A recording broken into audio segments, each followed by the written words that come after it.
ऐ इश्क तेरे सदके जलने से छुटे सस्ते, जो आग बुझा देगी वो आग लगाई है ना। कई मेरे भाई दूर दराज से चल करके आए नौजवान, इन्होंने ये महफिल सजाई, देहरादून कहां से ये चल के आए हैं ताकि हुजूर की महफिल आबाद रहे। मैं आपके जहन में ये बात डाल दूं और आपको बता दूं, जलसा ये सुबह से शाम तक में नहीं होता है। ये मत सोचना कि एक दिन पहले पिंडाल लगा और एक दिन बाद उखड़ जाएगा। मौलवी 1 घंटे के लिए आया चला जाएगा, बस जलसे की उम्र 24 घंटे है। नहीं, जलसे की मेहनत तब से शुरू हो जाती है जब से तारीख मुतय्यन हो जाती है।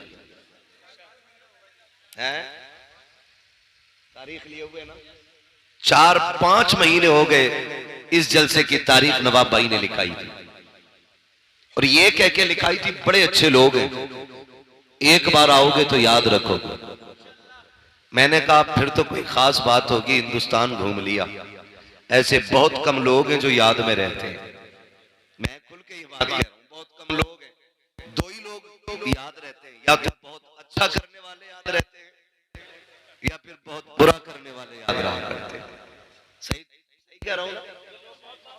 या तो बहुत अच्छा करने वाले याद रहते हैं या बहुत बुरा करने वाले याद रह जाते हैं। मिसाल के तौर पे समझे, अबू बकर ने बहुत अच्छा किया, इसलिए जमाने को सिद्दीक के नाम से याद है। हाँ, और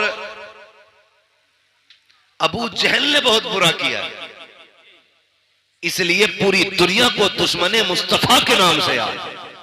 या तो बहुत बुरा करने वाले याद रह जाते हैं या बहुत अच्छा करने वाले याद रह जाते हैं।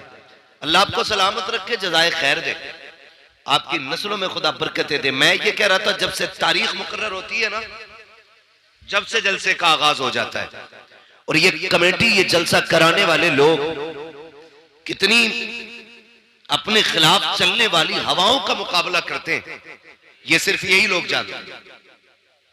बड़ा बड़ा अक्लमंद भी बैठा है, 10 रुपए नहीं देगा नवाब भाई और हिसाब लेगा 3 साल का,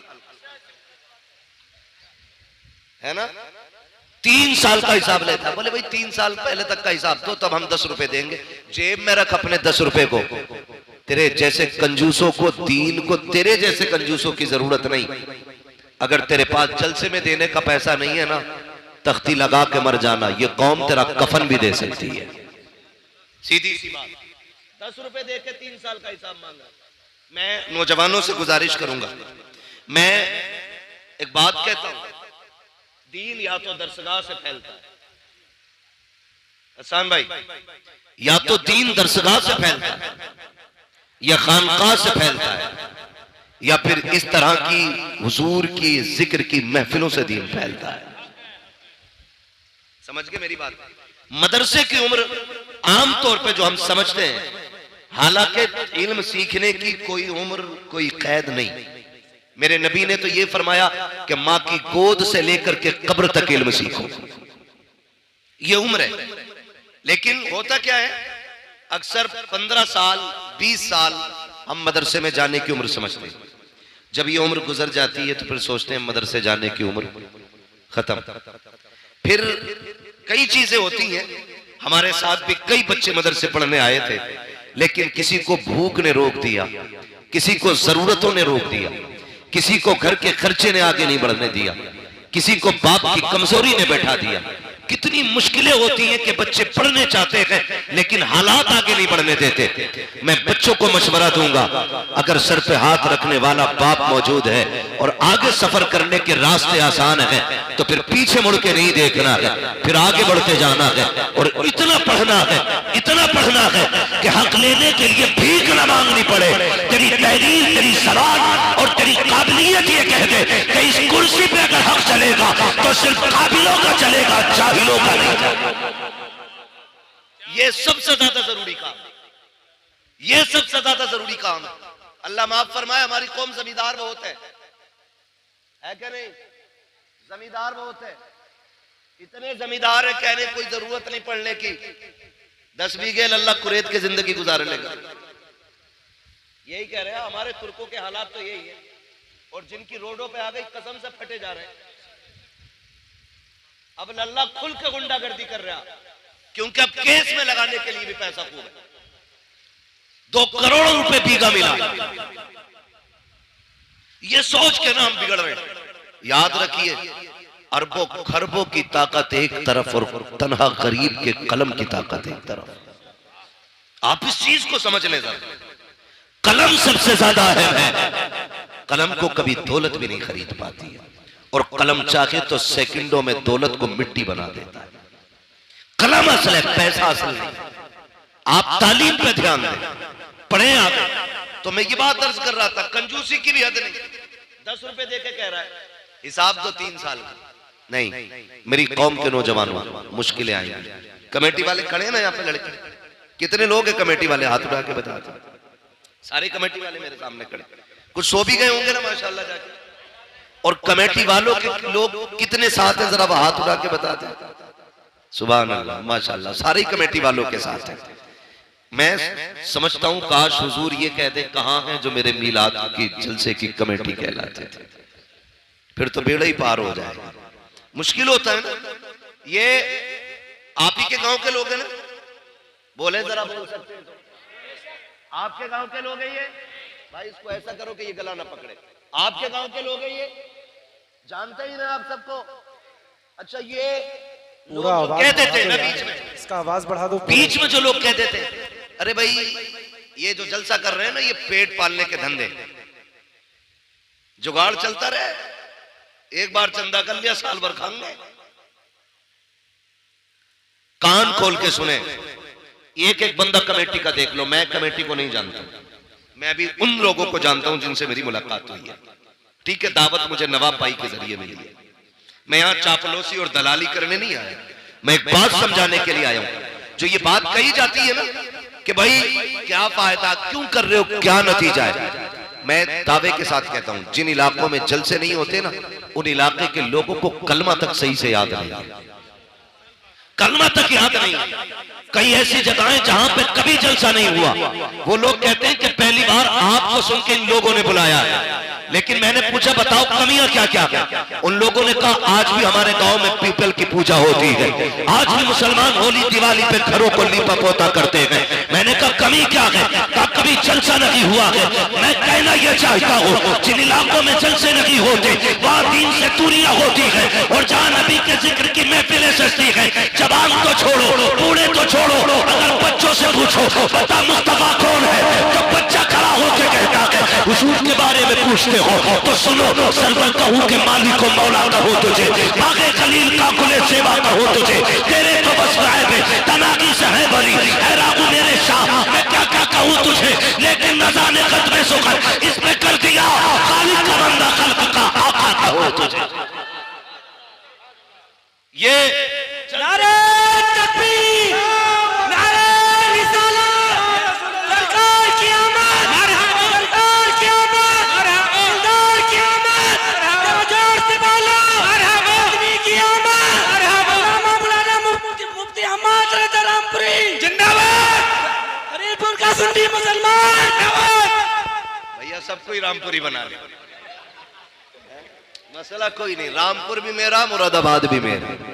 हम तो कहते हैं जहां जहां मेरे हुजूर का करम है वो सारी जमीन हमारी है ना। हम बीघे 2 बीघे वाले नहीं, हम बीघे 2 बीघे वाले नहीं।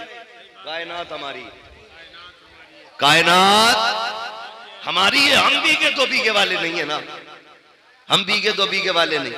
तो मैं एक बात अर्ज कर रहा था, तो आप इन सबको जानते हैं ना। ये जो बात कही जाती है जलसे वालों के हवाले से कि साहब ये जो चंदे करते हैं ना, ये पेट पालने के लिए करते हैं। एक एक बंदे की जिम्मेदारी लेता हूं मैं अल्लाह की इज्जत की कसम खा के, गारंटी है, चैलेंज है मेरा। देख लो, इनमें से किसी को तुमने कभी अपने फरीदपुर में भीख मांगते हुए देखा है? बोलो बोलो यार, सामने वाले बोले देखा कभी? सोनकपुर में, खोद में, रामपुर में, सुवार में कहीं देखा मांगते हुए? देखा कभी कभी इनमें से कोई ये कह के गया हो मेरी बीवी की दवा के लिए पैसे नहीं है, 500 रुपए दे दो, बच्चे को पिज्जा बर्गर खिलाना है 100 रुपए दे दो। इन्होंने कभी किसी के दरवाजे पे जा करके अपनी बीवी बच्चे के लिए भीख मांगी हो? एक बंदा बता दे मुझे कोई खड़े होकर के कभी रुपए भर का सवाल इन्होंने किया हो? लेकिन जरा दिल पे हाथ रख के बताइएगा, जिस दिन से जलसे की तारीख रखी गई है, किस किस चौखट पे गए होंगे, किस किस को जाके आवाज दी होगी, मुझे बताओ तो सही। इन्हीं जलसे वालों से पूछो, बताओ तुमने बच्चों के लिए सवाल किया कि नहीं? कभी नहीं किया। कभी औलाद के लिए मांगा कि नहीं? कभी नहीं मांगा। कभी तो जी चाहा होगा कि गोश्त बनाया जाए, लेकिन घर में पैसा नहीं होगा, बताओ किसी से बोटी का खर्चा मांगा? कभी नहीं मांगा। क्यों? गैरत इजाजत नहीं देती है। मैं पूछना चाहता हूँ, अगर ये कौम बच्चों के लिए 1 रुपया इसलिए नहीं मांगती कि गैरत इजाजत नहीं देती है, तो फिर ये जलसों के लिए दर बदल जाते हैं, चौकट चौकट जाते हैं, एक एक के दरवाजे पे जाके आवाज देते हैं, कितने धक्का देते हैं, कितनी गाली देते हैं, लेकिन कदम रुके नहीं, हौसला बदला नहीं, कभी धक्के बैठे नहीं। क्यों नहीं बैठे? खुदा की कसम, अगर अपने लिए चले होते तो कभी धक्के बैठ जाते, कभी गैरत से डूब जाते, लेकिन अपने लिए नहीं। ये जो जलसा सजाया है मदीने वाले के लिए सजाया है और ऐलान किया है, या रसूल अल्लाह, ज़मीनो ज़मा तुम्हारे लिए, मकीनो मका तुम्हारे लिए, चुनीनो चुना तुम्हारे लिए, तागिर में ज़बा तुम्हारे लिए, बदन में गजा तुम्हारे लिए, हमारे यहाँ तुम्हारे लिए, उठे भी वहाँ तुम्हारे लिए। नारे तकबीर, नारे रिसालत, मसले के आला हज़रत, मसले के आला हज़रत मुफ्ती अहमद रज़ा साहब जिंदाबाद। तवज्जो है सारे लोगों की। मिलाद हुजूर का, आका करीम की विलादत का जश्न है। और फटा हुआ नोट ना था बेटे, 2-3 जगह से जो इसे जेब में रख लो ताकि दोबारा कोई ले जाके ना दे। तवज्जो है सारे लोगों की। जरा कह दे या रसूल अल्लाह, मेरे हुजूर का मिलाद है। हुजूर आए, कायनात मुस्कुराने लगी। मेरे नबी का करम कायनात के जर्रे जर्रे पे, कायनात के जर्रे जर्रे पे हुजूर का करम। मैं बिना किसी कैद के और पाबंदी के एक बात कहता हूं, पूरी दुनिया के हर शख्स को अपने घर के दरवाजे पे हुजूर की आमद का झंडा जरूर लगाना चाहिए, है ना? क्यों? क्योंकि सब पे मेरे नबी का एहसान है। अगर कोई ये कहे मुझ पे नहीं है, तो फिर सुनो किस पे नहीं है। जिसके आंगन में बेटी मुस्कुरा रही है तो उस पे लाजिम है वो हुजूर के नाम का झंडा लगाए, क्योंकि आंगन में बेटियों के मुस्कुराने की आवाज ये मदीने वाले के सदके में मिली है। अगर आज कोई मां जूता लेके बेटे के मुंह पे मारती है और बेटा मुस्कुरा के गर्दन झुका के खड़ा है, तो ये तेरा कमाल नहीं, ये मदीने वाले का कमाल है। क्योंकि मेरे नबी ने फरमाया, अल जन्नतु तहता अक़दामी उम्महातिकुम, जन्नत तुम्हारी माओं के कदमों के नीचे रखी गई है। हाँ, और अगर बाप चौराहे पे बेटे के थप्पड़ मार दे और बेटा गर्दन झुका के फिर भी मुस्कुरा के कहे अब्बा है मेरा, तो फिर ये कमाल बाप का नहीं, ये कमाल आमीना के लाल का है। इसलिए कि मेरे नबी ने फरमाया था, क्यों? अगर तुम ये देखना चाहो कि तुम्हारा रब तुमसे राजी है कि नाराज, फरमाया फिर बाप का चेहरा देखो। अगर तुम्हारा बाप तुमसे राजी है तो समझ लेना पैदा करने वाला खुदा भी तुमसे राजी है, पैदा करने वाला खुदा भी तुमसे राजी है। तो जिसे बाप मिला वो झंडा लगाए, जिसे मां मिली वो भी झंडा लगाए, जिसे बेटी मिली वो भी झंडा लगाए, और जिसे आजादी मिली वो भी झंडा लगाए। वरना तारीख तो यहां तक रखी है, दुनिया ईरान के किस्से पढ़ती है, दुनिया यूनान की कहानियां सुनाती है, बड़े बड़े तबीबों की दास्तानें उठा करके देखो। एक दौर ऐसा भी गुजरा है, बड़े अदब के शहर में, हकीमों के शहर में कानून ये था, किसी कमजोर को जीने की इजाजत नहीं थी, सिर्फ ताकतवर जिया करते थे। एक गोद में मां की बच्चा कमजोर आया, जब पता चला हुकूमत को गरीब बच्चा पैदा हुआ है, हुकूमत की तरफ से ऐलान कर दिया गया, चाहे मां अपने बच्चे को पहाड़ी से फेंक दे, इसलिए कि गरीब को जीने का अधिकार नहीं है। अगर गरीब माशरे में सांस लेगा तो माशरा कमजोर हो जाएगा, ये सोच करके कमजोर बच्चे को मार दिया जाता था। अल्लाह अकबर, तारीख गवाह है, एक मां अपने बच्चे को सीने से लगा करके हुकूमत के आगे मजबूर होकर के पहाड़ी की ऊंचाई पे चल रही है। बच्चा कमजोर हो या ताकतवर हो, लेकिन मां के के जिगर का टुकड़ा होता है। बच्चा काला कुतरा हो, चाहे जैसा भी हो, लेकिन माँ के लिए चांद का टुकड़ा होता है। उस माँ ने अपने शहजादे को सीने से लगाया, पहाड़ की बुलंदी पर लेके चल रही है। कभी लाल का चेहरा देखती है, कभी तड़प जाती है, कभी रो के बेटे को देखती है, कभी पहाड़ की बुलंदी देखती है। पहुंची है पहाड़ की ऊंचाई पे, थक के देखती है नीचे की तरफ। जब जमीन देखी तो लाल को लिया, देख के कहती है परवरदिगार मेरा बच्चा इतना कमजोर है, पहाड़ की ऊंचाई इतनी है, या अल्लाह ये फेंका गया तो इसकी हड्डियां कितनी जगह से टूटेंगी। ये सोच के वो रोई है। उसने एक आह भरी थी, खुदा की कसम उसी आह का जवाब बन करके मक्के में अब्दुल्ला के घर में मेरे नबी ने आके बताया था, और लोगों दिल तोड़ा न करना, यहाँ सिर्फ ताकतवर को नहीं बल्कि जमीन पे कमजोरों को भी उतना ही जीने का हक है जितना किसी ताकतवर को जीने का हक है। नारे तकबीर, नारे रिसालत, जश्न ईद मीलादुन नबी, मसलके आला हजरत हजरत अल्लामा मुफ्ती हम्माद रजा कादरी, सरजमीने फरीदपुर। नारे तकबीर, सुभान अल्लाह। किसी को जीने का हक नहीं था। आज मुझे बताओ, आज मुझे बताओ ये इज्जत है किसके सदके में? बोले हुजूर के सदके में।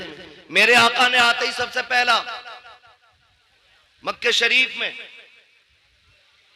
इंसानियत का वो सबक पढ़ाया कि जिसकी मिसाल नजर नहीं आती। तवज्जो है ना? बर्दाश्त करें, बातें मेरी बड़ी कड़वी आने वाली है। मैं आईना को दिखाऊंगा दाग चेहरे के, जिसे खराब लगे सामने से हट जाए। बातें कड़वी करने लगा हूं। अभी नवाब भाई ने भी पढ़ा और हसन भाई ने भी काफी शेर सुनाए होंगे बेटियों के हवाले से। बेटियां मारी नहीं जाएंगी। हुजूर आ गए। सिर्फ एक सवाल रुक के पूछना चाहता हूं। हुजूर के दौर में पैदा होने के बाद बेटी मारी जाती थी, हुजूर से पहले। आज पैदा होने से पहले ही बेटी मार दी जाती है। आज पैदा होने से पहले ही बेटी मार दी जाती है।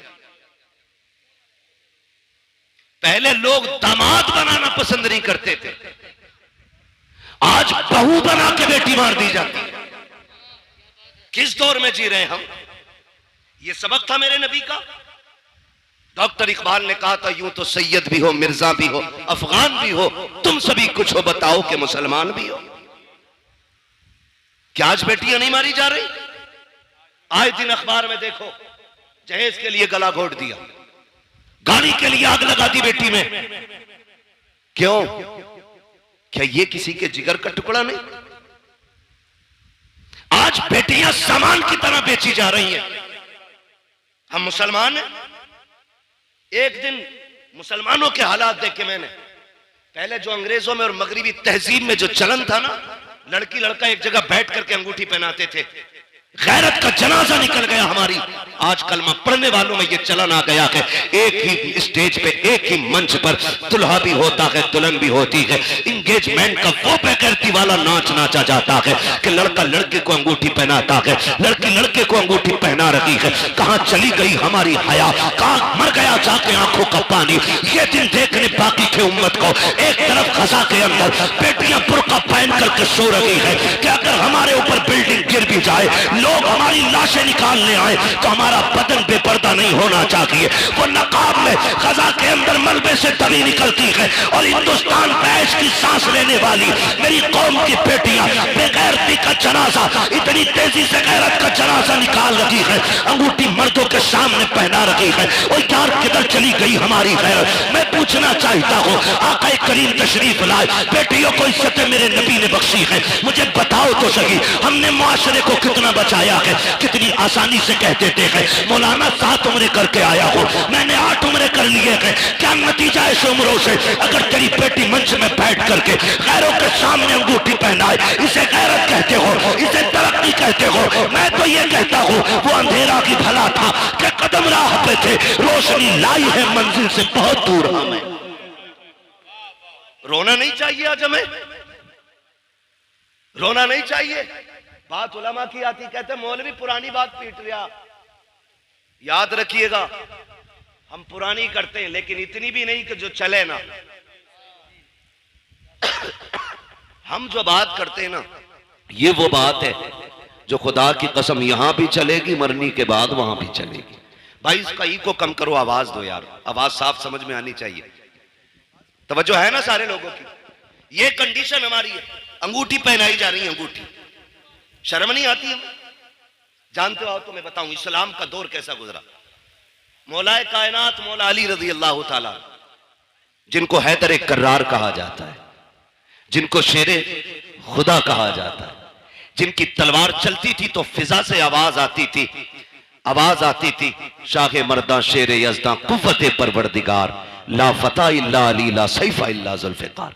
ऐसी आवाज आती थी जिनके तलवार के टाइम पे। उनका दौरे खिलाफत है, दौरे खिलाफत। एक बच्ची ना नकाब की ओढ़ करके चौराहे से गुजर रही है। तवज्जो है ना, सुन रहे हैं सारी बात, बहुत गौर से मेरी बात सुनिएगा। चौराहे से बच्ची गुजर रही है और चेहरे पे नकाब पड़ा है, कपड़ा पड़ा है। अचानक हवा का झोंका आया और बेतवज्जोही से बच्ची के चेहरे का नकाब उड़ गया, उड़ा और इतनी देर के लिए उड़ा के उड़ते ही फिर अपनी जगह आ गया। उसी बीच एक नौजवान की नजर उसकी आंखों पे पड़ गई। आंखों की खूबसूरती देखी दीवाना हो गया। लेकिन वो बिगड़े हुए नहीं थे, मैं ये भी बता दूं, वो ऐसे नहीं थे कि रात के 3-3 बजे 2-2 घंटे नाली पर बैठ के मोबाइल से बात कर रहे। अच्छा खासा पढ़ा लिखा इंसान हो के 3 घंटे नाली पे बैठ के मच्छर मारता, 3-3 घंटे। और फिर कह रहे अब्बा रिश्ता तेरी मर्जी से नहीं अपनी से करूंगा। क्यों? कि तुम्हें नहीं पता औरत कैसी होनी चाहिए। अबे जानवर, जिसकी जिंदगी 40 साल एक औरत के साथ गुजर गई, उसे नहीं पता बीवी कैसी होनी चाहिए? तो 3 घंटे नाली पे बैठ के बात करके आया है और तुझे पता है औरत कैसी अच्छी होती है।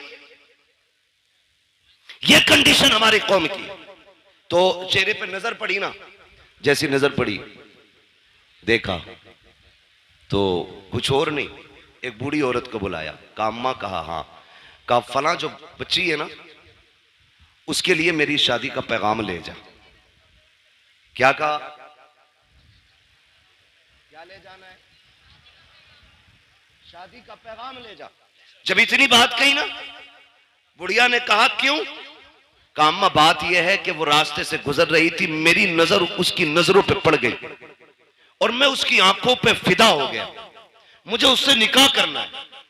जब वो बूढ़ी पैगाम लेके आई ना और बच्ची से कहा बेटी एक नौजवान है, वो तुम्हारी आंखों पे फिदा हो गया है, तुमसे निकाह करना चाहता है। बच्ची ने कहा मां, उसने मेरी आंखें कहां देखी? उसने कहा उसने बताया कि तुम चौराहे से गुजर के जा रही थी तो उसकी नकाब पलटी, हवा से तुम्हारी नकाब उड़ी और उस जवान की आंखें तुम्हारी आंखों से टकराई। कहा बस वो आंखें देख के फिदा हो गया। बच्ची ने जानते हो क्या कहा? उसने ये नहीं कहा चलो एक फॉलोवर बढ़ गया, हाँ, उसने नहीं कहा मेरा एक चाहने वाला बढ़ गया। कहा अम्मा ठहर अभी आती हूं। अंदर गई, चाकू लिया, तबाक लिया, दोनों आंखें निकाली, तबाक में रखी, कपड़ा डाला, कहा मां ये लेके चली जा। बेटी इसमें क्या है? कहा इसमें मेरी आंखें हैं। कहा क्यों? कहा ये आंखें उस जवान को जाके दे जिसका दिल इन आंखों पे आ गया है। इतना सुना, बच्ची के जो आंखों से खून, चेहरा लहूलुहान, बूढ़ी तड़प गई, बेटी ये क्या कर दिया? मैं तो निकाह का पैगाम लेके आई थी। उसने कहा माँ जैसी तूने बताया ना आकर के मेरी आंखों पे उस गैर महरम की आंखों पर निशाना पड़ गया था, उसने मेरी आंखें देखी हैं। मैं ये सोच के गैरत से पानी पानी हो रही थी, अगर कयामत में खातूने जन्नत ने मुझसे ये पूछ लिया कि किन आंखों से मेरे पास आई है जिस आंखों पे एक मर्द की नजरें पड़ गई थी, अम्मा मैं क्या जवाब दूंगी? ये आंखें लेके चली जा, आंखें उससे मुबारक हो खातूने जन्नत की मोहब्बत मुझ कलीफ को मुबारक। नारे तकबीर, नारे रिसालत, जश्न ईद मीलादुन नबी, पैगामे मजहब इस्लाम, मसलके आला हजरत हजरत अल्लामा मुफ्ती हम्माद रजा मुरादाबादी, सरजमीन फरीदपुर, नारे तकबीर, सुभान अल्लाह। तवज्जो है ना सारे लोगों की? ओ भाई ये कंडीशन, एक दौर हमारा है सभी गुजरा है। आज ना अपनी बेटी खड़ी है, तमाशा बना के तुमने खड़ा किया उसे, तमाशा बना के, और कह रहे जी मौलाना चुप रहो, अब जदीद दौर है, न्यू जनरेशन है, ये जो कर रही है भाई अभी से नहीं रोका जा सकता। मैंने कहा तुम नहीं जानते हो, जो हुजूर के हो जाते हैं वो किसी दौर की तरफ नहीं, मदीने वाले मुस्तफा की डोर की तरफ देखा करते हैं। सीधी सी बात, सीधी सी बात। ये हालात हमने बनाए तो रिश्ते हो रहे, उसके अलावा नुकसान आप देखें, बुरा ना मानिए। मेरा नबी बेटियों का बोझ बढ़ाने नहीं, बोझ घटाने आया है। बोझ घटाने के लिए मेरा नबी आया। आज कितना बड़ा बोझ हमने बना दिया। बच्चियां जवान होती हैं ना, बाप के सर पे सफेदी आने लगती है। इसलिए नहीं कि वो बच्ची नहीं पाल सकता। जो बाप 18 बच्चे पाल सकता है उससे 2 बेटियों की रोटी नहीं कमेगी? कमा सकता है ना, फिर भी सफेदी क्यों आ गई? उसे ये फिक्र खा जाती है, खुदा जाने मेरे दरवाजे पे मेरी बेटी का हाथ थामने कौन आएगा। आज रोड पे निकलो लड़के लड़के, मार्केट में जाओ लड़के लड़के, एयरपोर्ट पे जाओ लड़के लड़के, बस स्टैंड में, ट्रेन में लड़के लड़के, लेकिन एक बहन का रिश्ता करने के लिए निकलो ना तो लगता है दुनिया खाली हो गई है। एक सही रिश्ता तलाश करने में बाप और भाई की जूतियां टूट जाती हैं। क्या लड़के मर गए? नहीं हैं, लेकिन बेटी के लायक लड़का नहीं मिल रहा है। ये क्या है? ये हमारे रवैयों की खराबियां हैं। ये हमारी तरबियत की एक वो भद्दी तस्वीर है जिसे आपको बर्दाश्त करना पड़ेगा। कहने को जमींदार भी है, पैसे वाला भी है, लेकिन 5 मिनट बैठ के देखो तो सही से इंसान नहीं लगता है। 1800 की जूती ले आए ना तो यूं मुंह पे चढ़ा के रखता है, और जब तक पूछना लो रेट यूं ही हिलाता रहेगा। नीचे कर भाई, ये औकात रह गई है हमारी। क्या है तेरे पास? कितनी दौलत है? सिकंदर भी आया, बड़े बड़े दौलत वाले आए, खाली हाथ चले गए, लेकिन किसी के पास कुछ नहीं था। और फिर भी हमें देख, ये अलग बात है, खामोश खड़े रहते हैं, फिर भी जो लोग बड़े हैं वो बड़े रहते हैं। ऐसे असलाफ से मिलता है हमारा शजरा, जिनके कदमों में कई ताज पड़े रहते हैं। फिर भी हमारा रिश्ता इतने बड़े लोगों से। तो जूती दिखा रहा, नाक पे लगा रहा, नाक पे। शर्म आनी चाहिए हमें। एक इंसान नहीं मिलता, ढूंढो तो रिश्ता करने के लिए निकले। और कम जो है ना, लड़की वाले भी नहीं।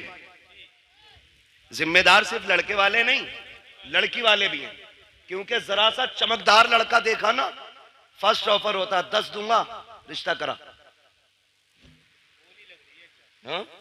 10 लाख दूंगा, करा पक्की। तो ये जो मिडलर होते हैं ना, मिडलर, अल्लाह का खौफ खाना, दोनों तरफ का हिसाब दोगे, कर्रे कूटे जाओगे। झूठ ना बोला करो। अगर मिडलर वही बिचौलिया,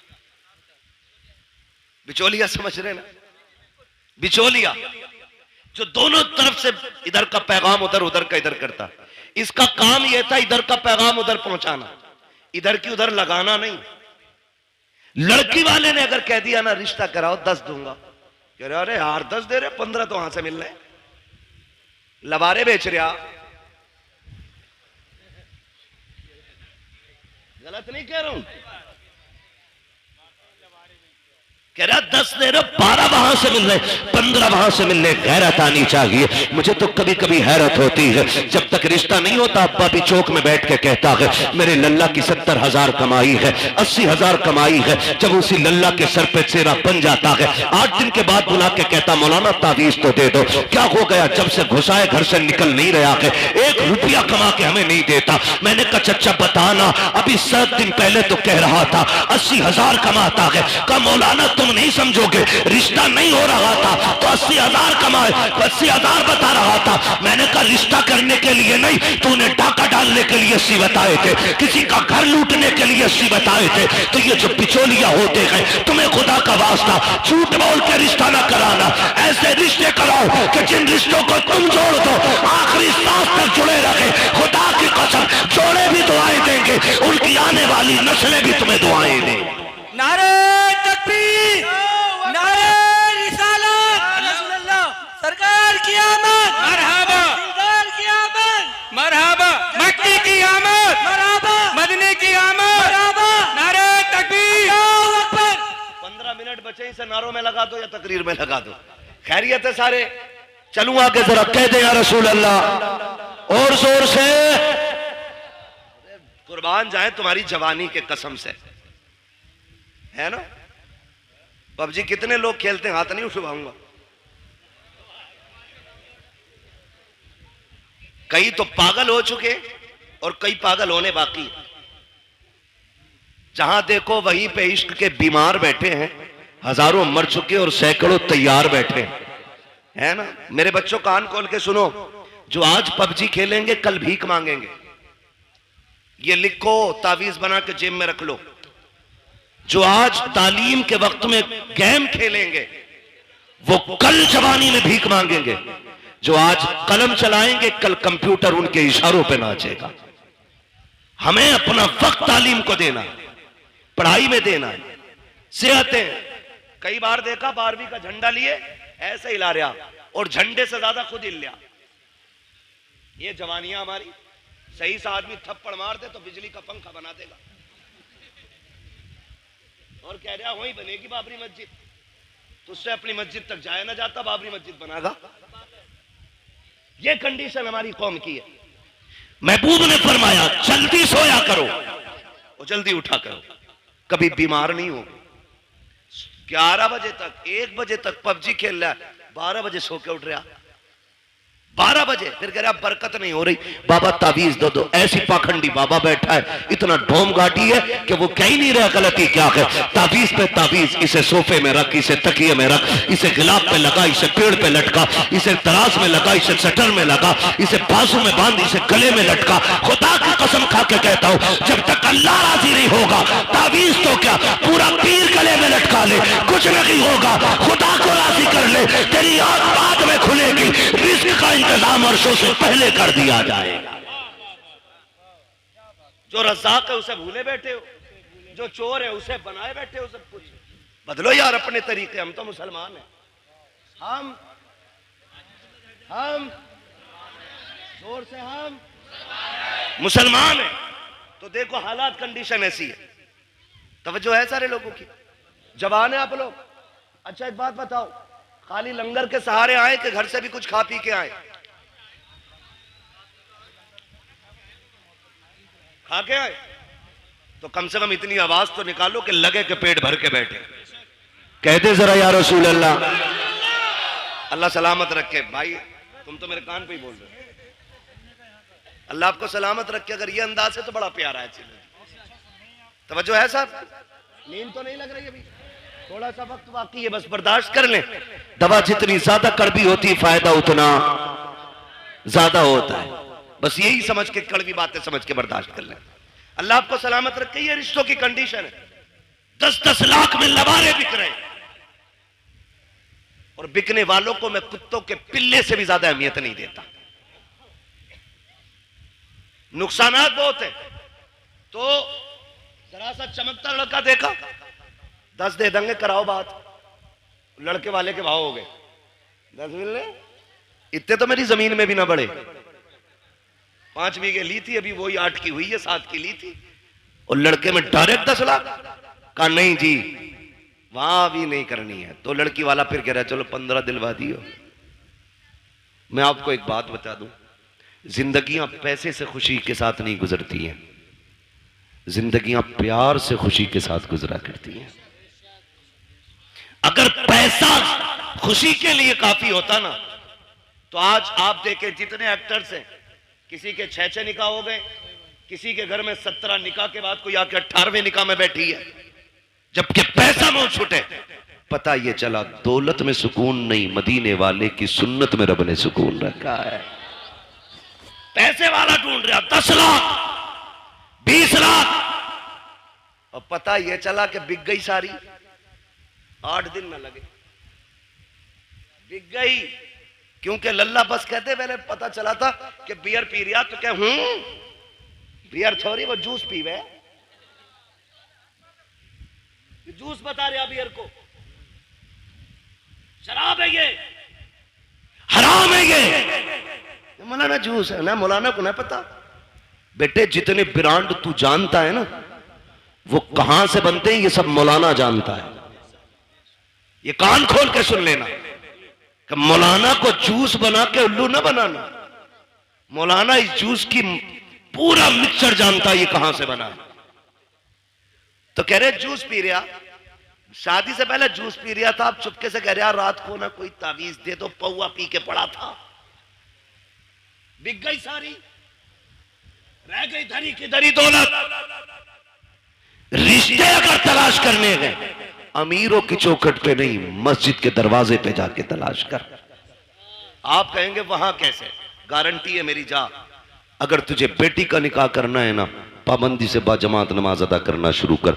नोट करना शुरू कर, कौन नौजवान है जो 5 वक्त मस्जिद में आता है, अपनी दिल की किसी से ना कहे और किसी की सुननी भी नहीं है, दिल की बात दिल में रख, मस्जिद में जाके बैठ और देख कौन नौजवान 5 वक्त सजदा करता है। खुदा की कसम जो 1 वक्त की नमाज नहीं छोड़ता, आंखें बंद करके बेटी उसके हवाले कर दे, इसलिए कि जो रब का हक अदा कर सकता है वो तेरी बेटी का भी हक अदा कर सकता है। और जो रब से नहीं डरता वो ससुर से क्या खाक डरेगा। जो रब का हक अदा नहीं करता वो तेरी बेटी का भी हक अदा नहीं करेगा। बेटी उसको दो जो रब से डरता हो, जो रब का हक देगा वो तेरी बेटी का भी वक्त पे हक अदा करके दिखा देगा। लेकिन कमाल के लोग हैं, रामपुर के होटल में रिश्ता ढूंढने जा रहा, हवाई जहाज वाले में, सवार में है ना, तो ये रामपुर का ही तो है भाई, तुम्हारा होटल है कोई, मैं नहीं बात कर रहा उसकी, मैं समझाना चाहता हूं। लेकिन हमारी कौम उसे बड़ा मानती है जिसके कान में कुंडल होता, कहती ये पैसे वाला, इसके कान छिदे हुए। हमारे यहां जो है ना वो बीच वाला बंदा समझा जाता जिसके कान छिदे होते। हम तो उसे मस्जिद की सफ में भी पीछे धकेल देते। नाक कान का मसला देखो, सोने का कुंडल देखा कर दो, सेठ लग रहा, पता चला वो कुंडल भी चुरा के पहना था। ऐसे रिश्ते करते, ऐसे रिश्ते नहीं होते। बताऊं तुम्हें रिश्ते कैसे होते हैं।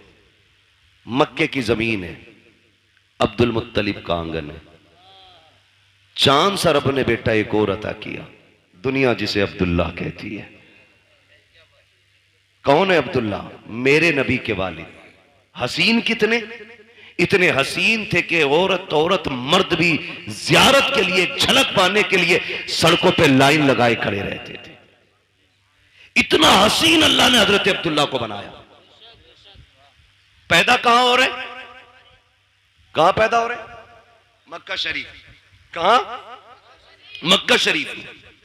और इतने खूबसूरत और खूबसीरत थे कि हजरत अब्दुल मुत्तलिब टेंशन में रहते थे कि इसके लिए इसके जोड़ की बच्ची कहां मिलेगी। मगर जोड़े रब बनाता है, जोड़े रब बनाता है। अब्दुल्ला मक्के में पैदा हुए तो आमीना मदीने में पैदा हो गई है। हुजूर की अम्मी मदीने में पैदा हुई। ना हजरत अब्दुल्ला के हुस्न का जवाब, ना हजरत आमीना के हुस्न का जवाब। सीरत में ये भी बेमिसाल, सीरत में वो भी बेमिसाल, सूरत इनकी भी बेमिसाल है, सूरत उनकी भी बेमिसाल है। लेकिन देखें अब्दुल मुत्तलिब परेशान, कह रहे हैं रिश्ता किधर करना है। काबा शरीफ के हरम में लेटे, आंख लगी, ख्वाब में नूरानी चेहरे वाले आए और कहा अब्दुल मुत्तलिब क्या सोच रहे हो?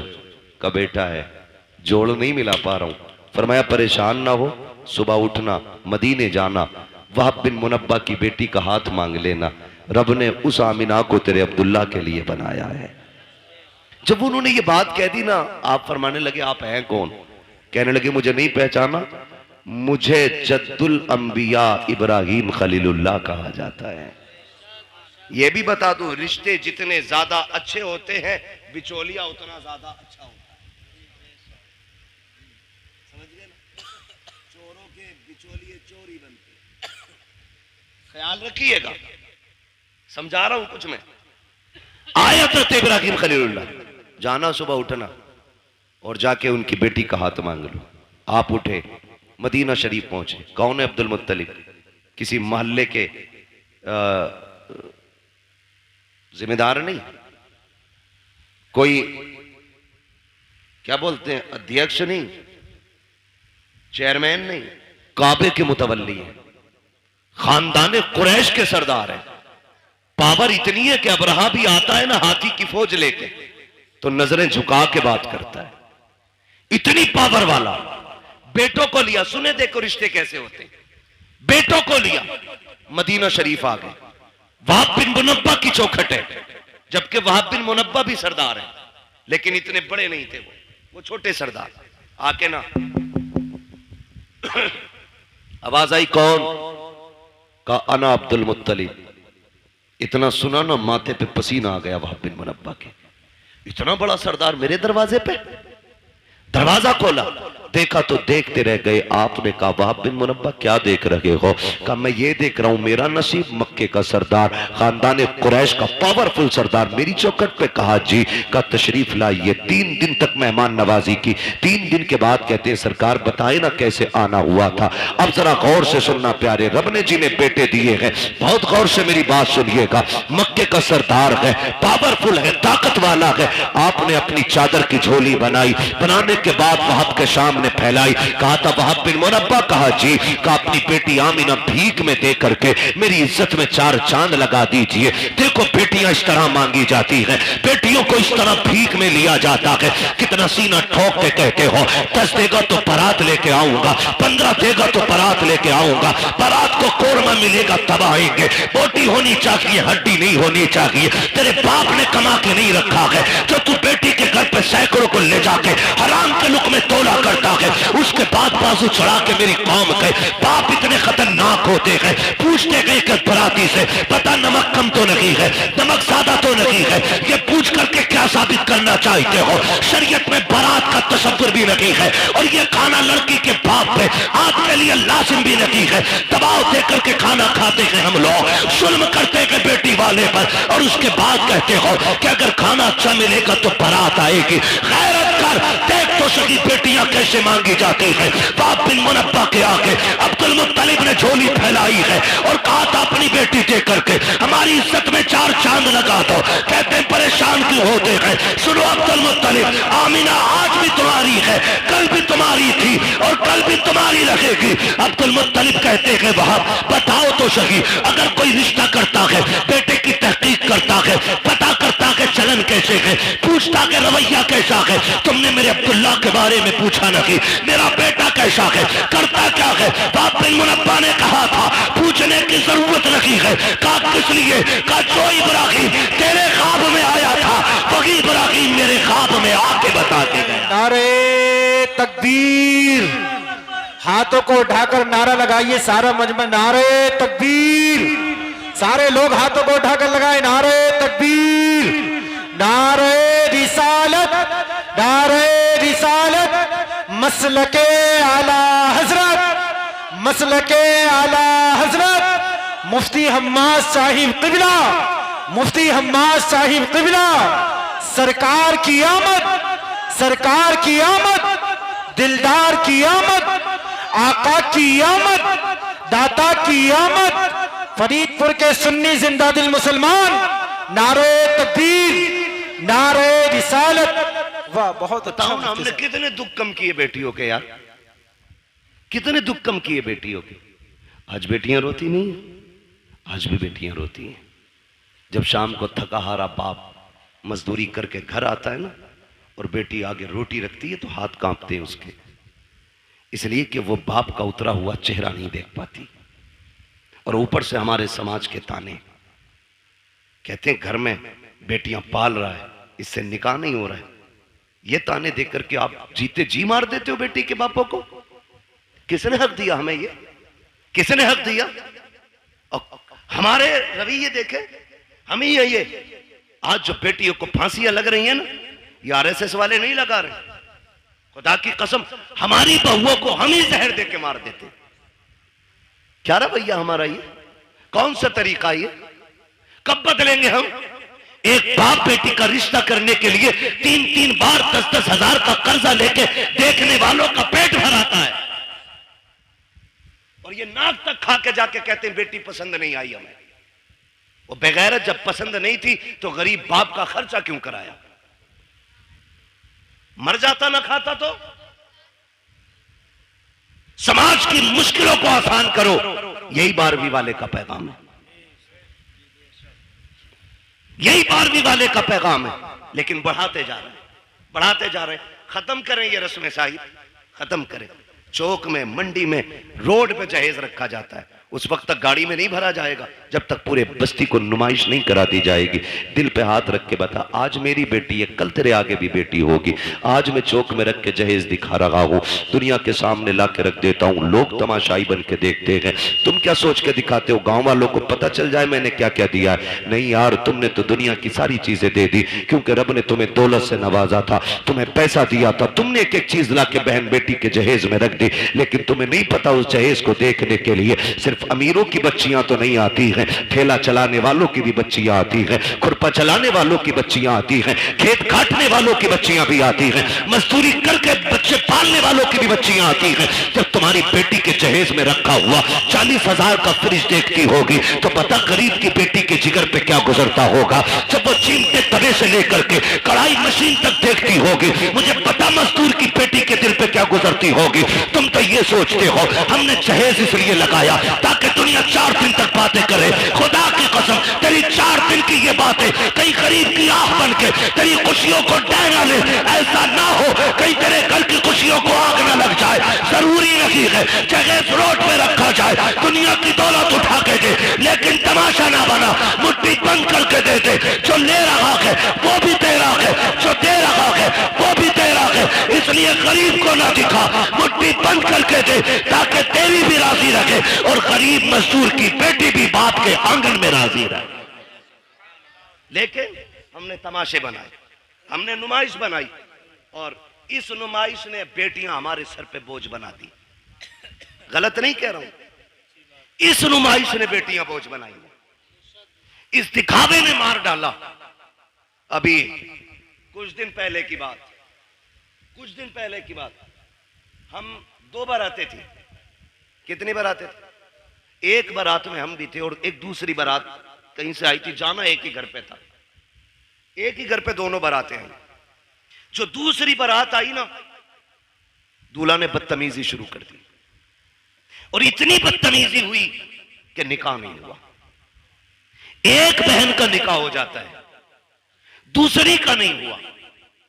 मुझे एक बात बताओ, कहने को तो आसान है बारात लौट गई, लेकिन मुझे कोई बताएगा जो बिजलियां उस बेटी के दिल पे गिरी होंगी जिसके हाथों पे निकाह के लिए मेहंदी लगी हो, जो सुर्ख जोड़ा बैठ करके पहन के तैयार बैठी हो कि कोई आएगा जिंदगी भर का वादा करके आज लेके चला जाएगा।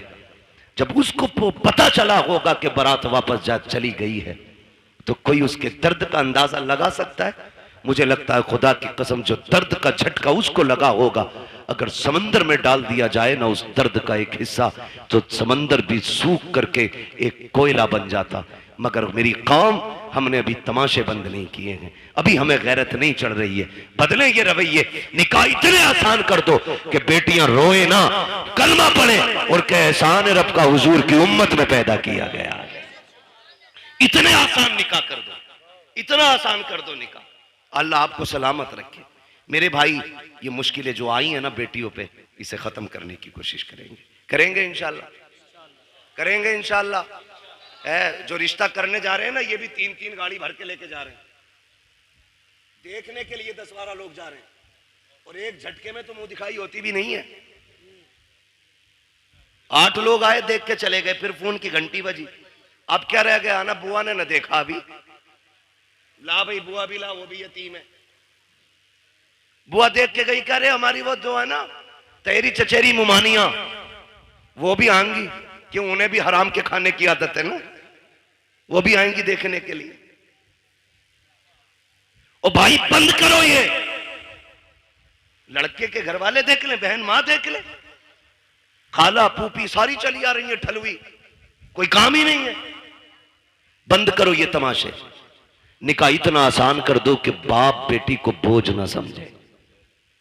करेंगे इंशाल्लाह ऐसा, वादा करें इंशाल्लाह ऐसी करेंगे।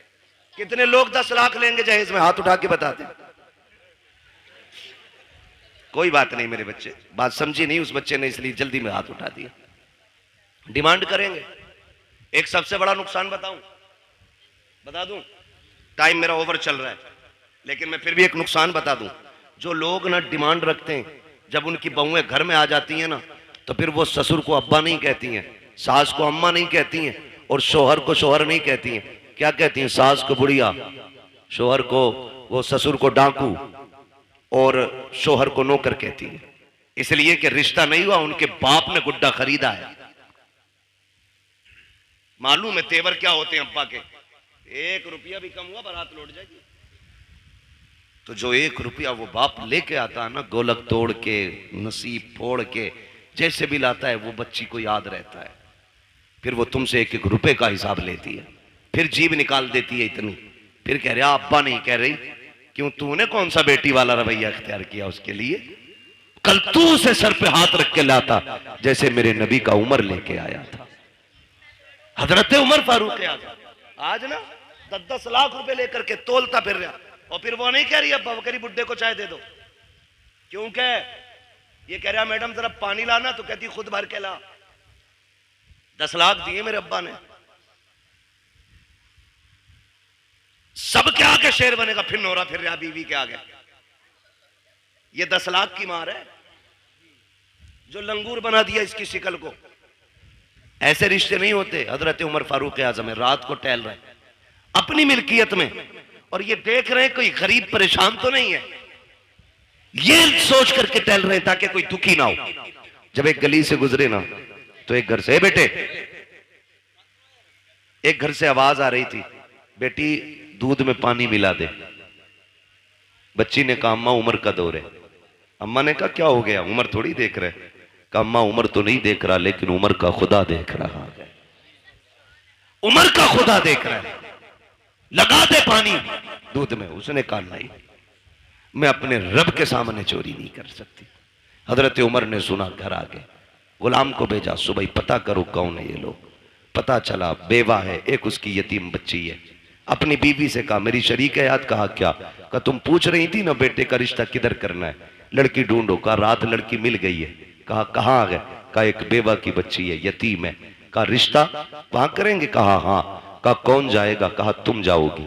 हाथ पकड़ा बीबी का, चल दिए। सुबह में दिन का उजाला है, बीवी से कहते जा रहे हैं शरीक हयात सुनो, अंदर जाके ये मत बताना कि तुम अमीरुल मोमिनीन की बीवी हो, तुम्हारा शौहर आदि दुनिया का बादशाह है, ये नहीं कहना है। चुप जाकर के इज्जत से बेटी मांगनी है, इज्जत से बेटी मांगनी है। हजरत उमर दरवाजे पे खड़े हो गए, बीवी को अंदर भेज दिया। किसको? हजरत उमर कहाँ है? कहाँ है हजरत उमर? दरवाजे पे। मैं एक बात पूछूं, बड़ी बेगैरती की है, शादी लड़के की है, वो कह रहा मेरा कजिन आएगा देखने के लिए, बीवी हमारी बनेगी, और भेज रहे कजिन को। यार तुझे पसंद है तो मेरी पसंद है। अरे बेगैरत तो आग लगे तेरी पसंद को, शर्म नहीं आती? कजिन को भेज रहा, उमर को देख, बेटे के लिए बेटी देखने आए, खुद दरवाजे के बाहर खड़े। बीवी से कह रहे हैं जा जाके बात कर और बताना मत मैं कौन हूं। अल्लाह अकबर। बीवी अंदर गई, जाके बैठ गई, सलाम किया। खातून ने पूछा कौन हो, क्यों आई हो? कहा एक जरूरत आपके दरवाजे तक ले आई है। कहा मुझ गरीब के दरवाजे से कौन सी जरूरत पूरी होगी? कहा एक बहुत अहम चीज आपसे लेने आए हैं। कहा गरीब लोग हैं साहिब, क्या अहम चीज हमारे पास होगी? आपने कहा ये जो आपकी बेटी है ना, ये हमारे घर की दुल्हन बना दो, हमें इसका हाथ हमारे हाथ में दे दो, हम इसे अपने घर की बहू बनाना चाहते हैं। इतना सुना ना, मां ने भी तड़प के कहा खातून चुप कर, मेरी बेटी यतीम जरूर है, मैं बेवा जरूर हूं, लेकिन अभी इतने भी गए गुजरे लोग नहीं है हम कि बिना पूछे कछे किसी के भी हाथ में बेटी का हाथ दे दे। बता तू है कौन, कहां की रहने वाली है, हमारी बेटी का हाथ मांग रही है। यतीम समझ के हल्के में ना लेना, अभी मां जिंदा है, बताना तू है कौन। हजरत उमर की बीवी बात छुपा रही है, बताना नहीं चाहती है कौन है, किसकी बीवी है, किसके लिए हाथ मांगा जा रहा है। फिर जब मजबूर किया, कहा ऐसे हम किसी के हाथ में बेटी का हाथ नहीं देंगे, कम से कम पता तो होना चाहिए कौन लोग हैं सामने वाले। फिर डरते डरते कहती है सुनो, मैं उमर इब्ने खत्ताब की बीवी हूं, जिसके लिए मैं हाथ मांग रही हूं वो उमर खत्ताब का बेटा है। अल्लाह अकबर। इतना सुना है, जैसी इतनी बात सुनी है औरत का तेवर बदल जाता है। कहती किस उमर की बात कर रही हो? कहीं वही तो उमर नहीं है जो हमारा अमीरुल मोमिनीन है? कहीं उसी की बात तो नहीं करती हो जो आदि की दुनिया का बादशाह है। बीवी ने गर्दन झुका के कहा, माफ करना मेरे सरताज ने मना किया था कि आपको ना बताओ, लेकिन बता रही हो। हाँ, उसी उम्र के बेटे के लिए आपकी बेटी का हाथ मांगने आई हो। कहती चल दिखा तो सकी। कहा कि तेरा उमर का वो दरवाजे के बाहर खड़ा है। अल्लाह अकबर, इतना सुना।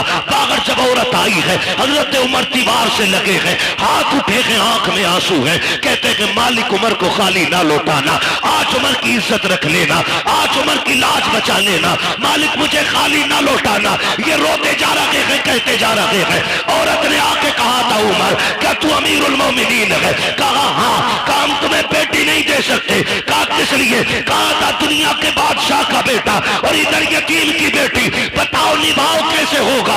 हजरत उमर ने कहा था, ये न देख कि ये किसका बेटा है और बच्ची कौन है, ये देख तू भी नबी का कलमा पढ़ती है, हम भी नबी का कलमा पढ़ते हैं। अल्लाह अकबर। इस शर्त पे रिश्ता हो गया। दुल्हन आ गई घर।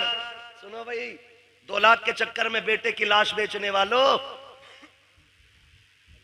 मैं तो लाश ही बेचना कहूंगा उसको। 10-10 लाख में बेटे बेच देते हो। सुनो, दावे के साथ कहता हूं, ये बेटे वाले जो 10 लाख बेटी ब्याहने के लेते हैं ना, अगर बेटियां कीमत लिया करती तो ये आधे बच्चे कुआरे मार देते। एक बेटे के लिए बहू खरीद के नहीं लाता ये खुदसट बाप। आज 4 बेटे ना, फटा जा रहा, 40 लाख हो गए और 15 का दाव लग गया तो 15 चौका आधे करोड़ का मालिक बन गया।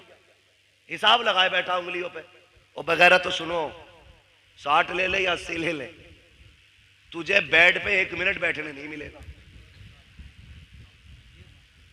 जिसकी पिलाई नापता फिर रहा ना कहीं से, उस पे तू बैठ नहीं सकता एक दिन भी।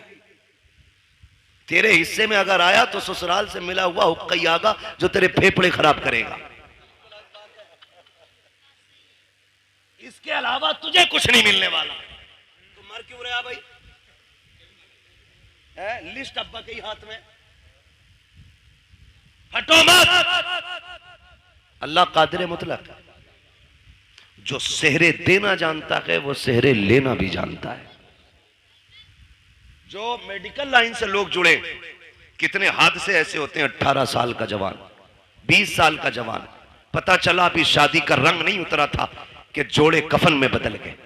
कुछ नहीं पता मौत का। मत इतराओ इतने। 10-10 लाख में बेचने की जरूरत नहीं। रिश्ता हुआ, निकाह हुआ, हजरत उमर के घर में आई बच्ची। हजरत उमर करीब आके कहते हैं, बेटी क्या बात थी उस दिन जो रात में तेरी मां ने तुझसे कहा था? इतना सुना बच्ची के माथे पे पसीना आ गया। आपको कैसे पता? कहा मैं दरवाजे पे खड़ा था, दरवाजे पे खड़ा था।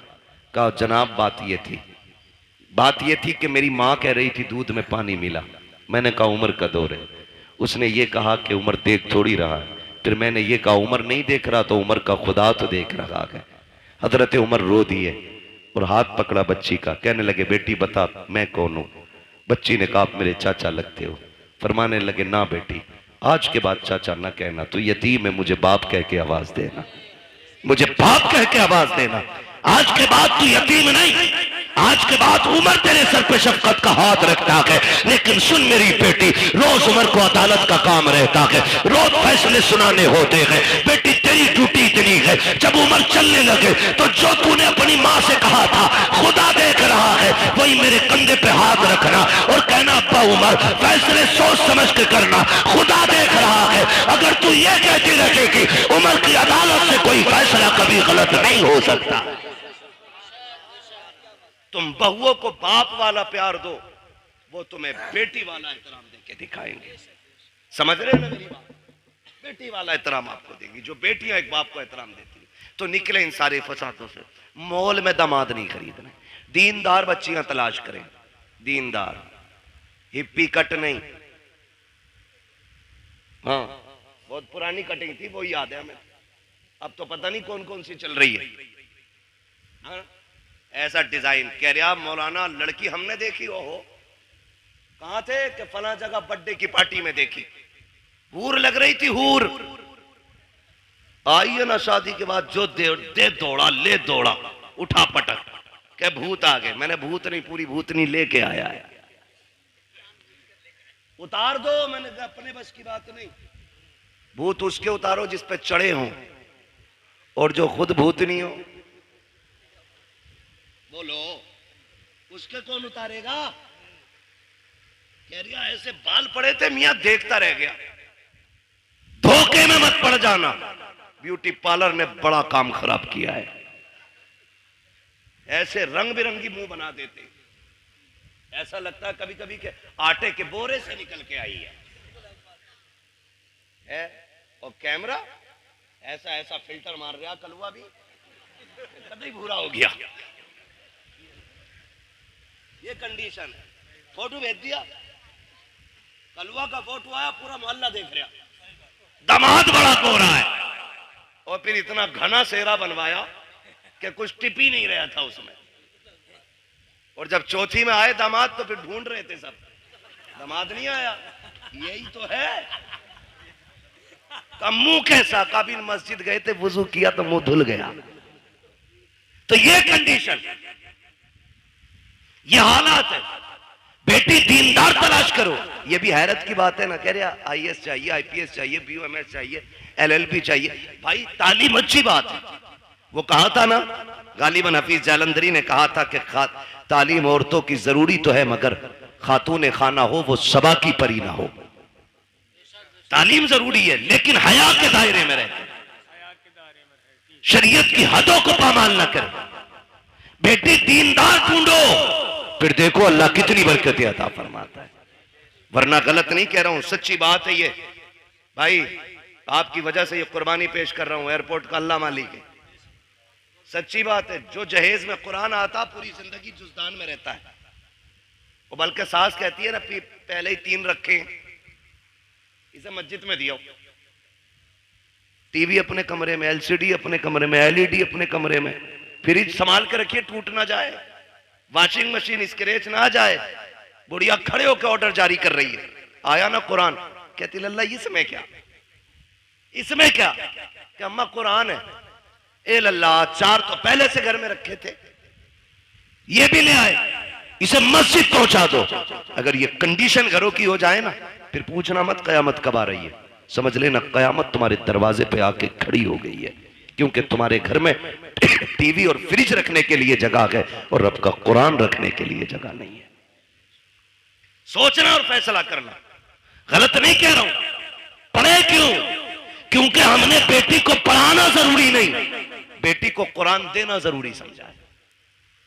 जहेज में होना चाहिए, चाहे उसे नमाज आती हो कि नहीं आती है। बाप अच्छा वो नहीं जो सोने की पेटी में रख के मुझको अंबर से लिखा हुआ कुरान बेटी को दे। बाप वो बेहतर है जो जहेज में कुरान दे न दे, बेटी के सीने में कुरान दे दे, इसलिए कि वो जहां जाएगी वहां जाकर के कुरान पढ़ेगी। लेके आओ कुरान वाली बेटी, फजर में उठ के मुसल्ला बिछाएगी, नमाज से फारिग होकर कुरान पढ़ेगी, रब की तस्बीह बयान करने के बाद शौहर की खिदमत करेगी, सास ससुर की खिदमत करेगी। फिर तुम देखना इन्हीं घरों के अंदर तुम्हें जन्नत के नक्शे नजर आएंगे। वरना याद रखना, ले आओ जितनी चाहे पढ़ी लिखी, जब तक शरीयत नहीं होगी उस वक्त तक घर में जन्नत नहीं होगी। मैंने पहले कहा था, घर कभी भी दौलत से नहीं, मदीने वाले की सुन्नत से चला करते। आप बच्चियों को कुछ पढ़ाएं या ना पढ़ाएं, लेकिन कुरान पढ़ाएं। मेरे ख्याल से आपके इलाके में भी इदारा है ना, हमारे नवाब भाई ने बताया था, मुझे याद आ रहा है, काफी पहले बताया था कि ये समूदिया में बच्चियों का इदारा कायम कर रहे हैं। वो मेरे ख्याल से कायम कर दिया है, माशाल्लाह। लिंटर की तैयारी है। ये इदारे हमारे जिम्मेदारियां हैं हमारी। इन्हीं इदारों के जरिए इंशाल्लाह हमारी बेटियां कनीज़े फातिमा ज़हरा बनेंगी, कनीज़े फातिमा ज़हरा बनेंगी। इन इदारों के जरिए बेटियां। मैं आपको एक बात बता दूं, बेटे बुरा ना माने, क्योंकि मैं भी अपने अब्बा का बेटा हूं। वो ये ना समझे कि बेटों को बड़ा खुल के बुरा कह रहा है, लेकिन ये सच्ची बात है। बेटे को ना कितने कुरान पढ़ा लो, वो जब भी पढ़ेगा ना हस्बे जरूरत पढ़ेगा और बंद करके यूं रख देगा। लेकिन अगर आपने बेटी को कुरान पढ़ाया है ना, वो जब भी कुरान पढ़ेगी ना, उसे कुरान के सफात में बाप का चेहरा दिखाई देगा।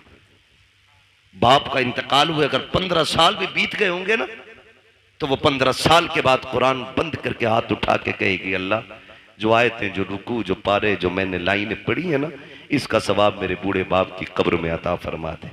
खुदा की कसम, ये बेटियां इतनी गैरत वाली होती हैं, जो भी तुम इन पे एहसान कर दो ये सर पे नहीं रखती हैं, ये एहसान का बदला दिया करती हैं, बदला दिया करती हैं। इसलिए बेटियों को पढ़ाओ। आज ना सबसे ज्यादा बड़ा निशाना हमारे इदारे, हमारी मस्जिदें, हमारी खानकाहें, हमारे जलसे सिर्फ इसलिए है कि इनसे इस्लाम का परचम हिंदुस्तान में बुलंद है।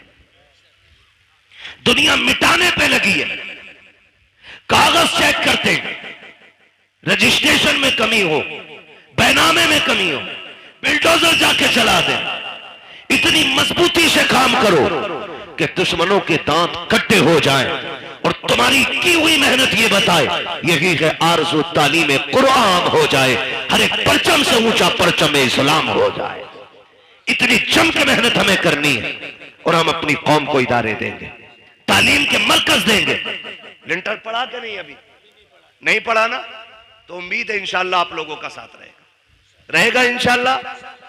बोले जोर से इंशाअल्लाह। हाँ, वरना याद रखना, वही नेकी है जो अपने हाथ से कर जाओ, वही नेकी है जो अपने हाथ से कर जाओ। हम जो कमाते हैं ना, वो अपने लिए नहीं, दूसरों के लिए कमाते हैं। हम तो कुछ दिन उस दौलत पे चौकीदार बन के रहते, मरेंगे लल्ला मौज करेगा। अपने हाथ से कर जाओ। किसी के बेटे ने बाप के नाम पे सोने के सिक्के नहीं दिए मस्जिद में। हमने अमीरों के बेटे भी देखे, गरीबों के भी देखे, जबकि गरीब बाप का बेटा जिसे दौलत नहीं, बाप विरसे में कुरान दे के गया था, कम से कम वो कब्र पे जाके कुरान तो पढ़ के सुना देता है। लेकिन अमीर के बच्चे को उतनी भी फुर्सत नहीं कि वो जाके बाप की कब्र पे कुरान भी पढ़ सके। ओ मेरे भाई, अपने जीते जीतने काम कर जाओ। कब्रिस्तान जाते हो? सर हिलाओ भाई, जाते हो कुरान कब्रिस्तान? माशाल्लाह, जो लोग समझ गए उन्होंने हाथ उठा दी, समझदार हो गए ना। अल्लाह सबको सलामत रखे। और फिर फरीदपुर के लोग समझदार ना होते तो जलसा ही क्यों करते? सबसे बड़ी पहचान समझदारी की तो हुजूर की मिलाद सजाना है ना। तवज्जो है ना? कब्रिस्तान जाते, कब्रें सारी सलामत हैं, कुछ बैठ भी गई हैं, कुछ बैठी भी होंगी और कुछ कब्रों के निशान भी खत्म हो गए होंगे, मिट्टी डाल के बराबर भी कर दी गई होंगी, कुछ में निशान भी बनाए गए होंगे। लेकिन कई कब्रें ऐसी होंगी जिनका पता ही नहीं होगा ये किसकी। किसी सफेद बालों वाले को लेके जाना, अब्बा ये किसकी कब्र है?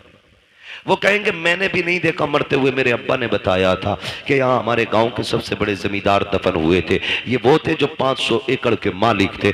आज जाके देखो ना, हजारों बीघों का मालिक इंच भर जमीन में सिमट के रह गया है, हड्डियां गल गई हैं, कोई फाथा पढ़ने वाला भी नहीं है। फूल डालने की तो बड़ी बात यार, लोग कब्र पे मिट्टी डालने भी नहीं आते हैं, तख्ते गले सड़े दिखते रहते हैं, कफन के धागे नजर आते हैं, कोई छुपाने वाला भी नहीं होता। तो तुम्हें क्या लगता है कि हमारी औलाद हमारी कब्र पे बैठ करके रोज कुरान पढ़ा करेगी? रोज हमारी कब्र पे बैठ करके फकीरों के नाम पे लंगर लुटाया जाएगा? कभी नहीं, कोई नहीं। अगर आज हमें महीनों में टाइम मिलता है, हमारे बच्चों को 6 महीने में भी टाइम नहीं मिलेगा। हम 6 महीने में जाते हैं, हमारे बच्चे साल भर में भी नहीं जाएंगे। ऐसे काम कर जाओ, कोई जाए या ना जाए, कोई हाथ उठाए या ना उठाए, तुम्हारी कब्र में रहमतों के झोंके आते रहे, खुदा की तरफ से बरकतें आते रहे। आप कहेंगे कैसे? तो सुनो, जो मदरसे चल रहे हैं, इदारे बन रखे हैं, उनका जाके ताउन कर दो, बीमा कर लो पहले का 50,000 मेरी तरफ से ले, इसकी छत बना दे। खुदा की कसम, जब मर जाओगे और जब तक ये मदरसा चलता रहेगा, कोई हाथ उठा के दुआ करे ना करे, कोई कब्र पे आए क्या ना आए, जितनी देर तक इसके नीचे बैठ करके कुरान पढ़ा जाता रहेगा, अल्लाह सवाब की खिड़कियां तेरी कब्र में बराबर खोल के रखे। इसलिए ऐसे काम करके जाना, ऐसे काम कर जाने, अपने इदारे मजबूत करें। इसमें आम के आम है, गुठलियों के दाम है। गुठलियों के दाम ऐसे हैं कि हमें जन्नत मिलेगी, नेक काम है। और आम के आम ऐसे हैं, हमारी ही बेटियां यहां से पढ़ के कनीज़े फातिमा ज़हरा बनेंगी। हाँ, वो सबसे ज्यादा जरूरी है हम अपनी बच्चियों पे ध्यान दें। वक्त होता है इंशाअल्लाह तो मैं बात करता। अभी मैंने सिर्फ एक टॉपिक पे बात की है, हुजूर बेटियों के लिए रहमत बन के आए और हमने उसका मतलब ही बदलने की कोशिश कर दी है। हुजूर रहमत बन के आए, हम जहमत बन के बैठ गए। बाप के बाल इसलिए सफेद हो गए कि कोई बच्ची का हाथ मांगने वाला है। ओ यार ऐसे हो जाओ कि कोई बोझ बेटी को अपने ऊपर महसूस न करे, बल्कि बेटी को फूल समझ के पाले। आप भी जाओ, जन्नत सभी को चाहिए, सब चाहेंगे मुझे जन्नत चाहिए। एक आसान नुस्खा है, तलाश करो ऐसे रिश्ते जहां बाप बेटी को रुखसत करने पे मजबूर हो लेकिन हालात ना हो। अल्लाह ने तुम्हें खरीदने के बर्तनों का भी पैसा दिया हो, लेटने की चारपाई भी दी हो, चलने के लिए गाड़ी भी दी हो, रहने के लिए छत भी दी हो ना, वहां खाली हाथ जाके किसी गरीब की बेटी के घर की आबरू बन जा और उसे अपने घर की जीनत बना के ले आ। खुदा की कसम, यहाँ उसकी गुर्बत पे तू पर्दा डाल ले, कब्र में मदीने वाले तेरे गुनाहों पे पर्दा डालने आ जाएंगे। ये सबसे आसान तरीका है जन्नत में जाने का। करेंगे इंशाअल्लाह कोशिश। जहेज तो नहीं मांगेंगे, खास करके अब्बा सुन ले, मोटरसाइकिल पे बैठने नहीं मिलेगा, चाहे बुलेट मांग ले या हवाई जहाज मांग ले। हाँ, अगर बैठ भी गया बाई चांस तो उस वक्त सांस उखड़ रही होगी, तुझे पता ही ना होगा बैठा काय पे, उससे पहले लल्ला बैठा गई नहीं। इसलिए मेरे भाइयों गुजारिश है, बच्चों को टोकिन ना समझे, लॉटरी ना समझे, बेटों को खुदा की नेमत समझे। और जब वो दूल्हा बने, शुक्र के सजदे करें, लंबी दुआ की भीख मांगे। खुदा की कसम, नस्ल उसी से जो चलेगी ना, गोद उसकी होगी, आने वाला सलाहुद्दीन अय्यूबी होगा। जरूरी है हम नस्लों को बेहतर करें। मेरे हुजूर आए और सबसे पहला सबक आका ने दिया, इक़रा बिस्मि रब्बिकल्लज़ी खलक़। पढ़ने का हुक्म मेरे नबी ने सबसे पहले दिया। जिस नबी ने सबसे पहले तालीम को आम किया ना, आज उसी की उम्मत सबसे ज्यादा जाहिल है, उजड़ है, गवार है। मैं लाजिम समझता हूं हम अपने बच्चों पे पढ़ाई को इतना लाजिम कर दें जितना पानी हमारे लिए लाजिम है, जितना खाना हमारे लिए लाजिम है। मारेरा शरीफ की एक बोली बड़ी प्यारी लगती है, आधी रोटी खाएंगे बच्चों को, आधी रोटी खाएंगे बच्चों को। अभी सारे नहीं बोल रहे हैं कि बच्चों की कमाई खाएंगे, पढ़ाओगे कि बच्चों की कमाई खाओगे? बोलो। आधी रोटी खाएंगे बच्चों को कतई वो नहीं बोल रहे जो बच्चों से भी नलाई करवा रहे होंगे। सिर्फ 200 रुपए के लालच में उनके करोड़ों का जीवन बर्बाद करते हैं ऐसे नलायक बाप जो अपने बच्चों को चाहते हुए भी नहीं पढ़ा पाते। मजबूरी एक अलग चीज है, तेरे हाथ पैर है, तू जमीन जोत गड्ढे खोद, बच्चों को पढ़ा, अल्लाह तुझे खेती करने में भी इबादत का सवाब अता फरमाएगा। करना ये काम तो करेंगे इंशाअल्लाह, पढ़ाएंगे बच्चों को। आधी रोटी खाएंगे, लड्डू ही खा लो या नारे ही लगा लो, मिलने की देर हो रही है, खाने में देर नहीं है ना।